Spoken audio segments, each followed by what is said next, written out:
Perfect. So I'm joined here by Rob Temple, head of your performance at Sunderland Freshers. How are you feeling just ahead of the gig? Really good, actually. Really excited. This is our 7th year here at Sunderland Freshers. So, yeah, really excited. I think it's going to be a good crowd. They're starting to come in. So, yeah, really excited for it. And 7 years at Sunderland Freshers, is there something that you enjoy particularly about Sunderland that makes you keep coming back?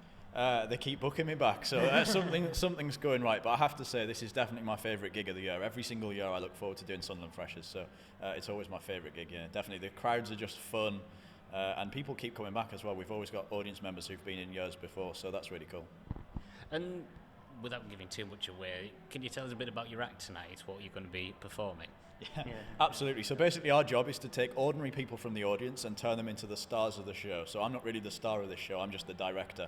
So basically we're going to get these people, we're going to hypnotize them, obviously, take them down to a nice relaxed state of mind, open up their imaginations, and then make them all do kind of crazy things. And the show tends to get quite rude here as well, so I'll not discuss too much, just in case anyone under the age of 18 is watching. But yeah, it's usually a pretty rude show, and we'll have good fun.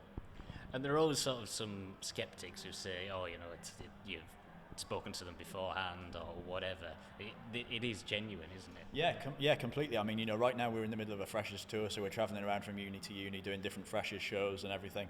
And then, I travel all over the world performing this show, so I couldn't possibly pack 12 actors in the back of the van and travel them around from gig to gig. Everybody who takes part in the show, I've never met any of them before. Most of them will probably never want to meet me again after tonight. But yeah, no, they're just regular, ordinary people, just like you and me.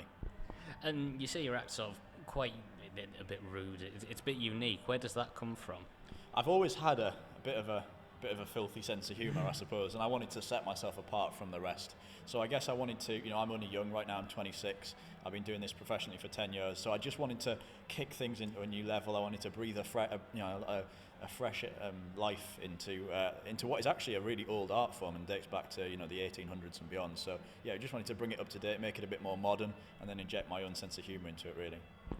And when you're out there and you're looking for people to come on stage and be part of the show, what are you looking for in particular when you're sort of wandering around? So we're looking for people who are up for a laugh. We're looking for people who want to have a good time. We want to look for the people who, I wouldn't want to say attention-seeking, but the people who want their 15 minutes of fame, the people who want to be the stars of the show, and the people who are imaginative, the people who are, I tell people this, if you want to take part in tonight's show, we want the people who find themselves getting lost when they're watching films or reading books, the people who find themselves, remembering their dreams when they wake up, people who sing karaoke are usually very good, drama students are often very good. So yeah, we're looking for people who don't mind being in the public eye primarily.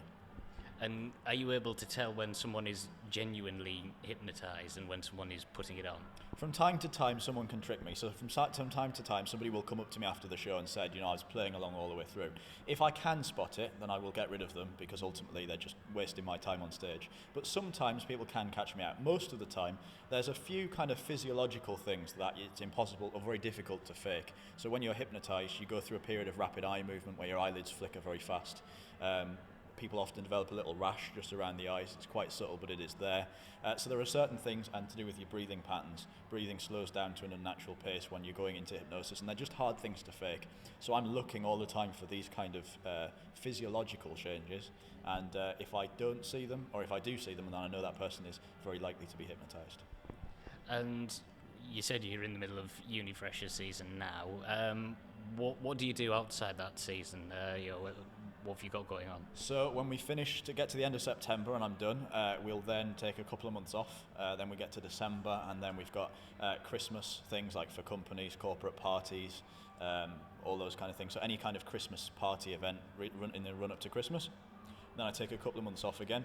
And actually what we're looking at doing next year for the first time is running a university tour in non-freshers time, so maybe just when students are breaking up from uni, or maybe just when they're going back to uni. We haven't worked out the exact dates yet, but basically looking to do most of our freshers gigs again, but in the middle of the year, and so that should be fun. So we're looking to do that, and the rest of the time I'm travelling around from different venues, theatres, corporate events, different European resorts, and just keep touring the show around different places. And with you doing so many different shows, do you sort of vary up the acts from time to time, or how do you try and keep it fresh, just to keep yourself interested almost? I think it's cool because I've more or less done the same show. It's evolved, but I haven't changed it or rewritten the whole thing. I've done a different variation of the same show for the past 7 or 8 years. And basically, it's cool because you could come and see this show 5 nights in a row, and every night would be completely different. Just because the people who get up on stage are completely different. They've all got different personalities. They all respond to hypnosis in different ways. So for me, I never tire of seeing the same show and doing the same show over and over again because everybody's so different. I've really kind of got 2 shows. I've got my rude, filthy show. I've got the clean, family-friendly show, depending on what the audience is. But yeah, and there's a surprising amount of crossover between the two. If you strip out the swear words and strip out some of the naughtier aspects, there's actually quite a lot of crossover between the 2 shows. So yeah, I think the show's evolved and it will continue to evolve. And I'm constantly sat with a notepad and pen trying to scribble down new jokes, gags, ideas, bits of stuff. So yeah, so it's kind of evolved rather than got multiple different shows. Rob Temple, thank you very much. Pleasure.